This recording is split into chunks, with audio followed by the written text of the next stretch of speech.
Alam mo ba kung bakit di binigyan ng Panginoon ng kakayahan ng alaga nating hayop na makapagsalita?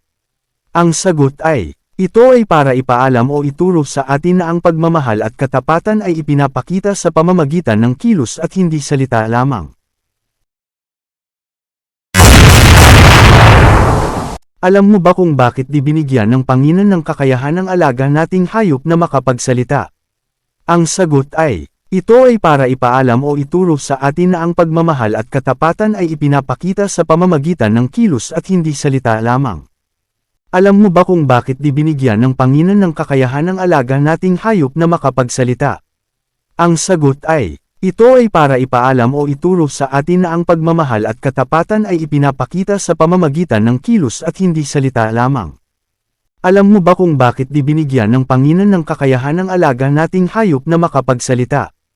Ang sagot ay, ito ay para ipaalam o ituro sa atin na ang pagmamahal at katapatan ay ipinapakita sa pamamagitan ng kilos at hindi salita lamang.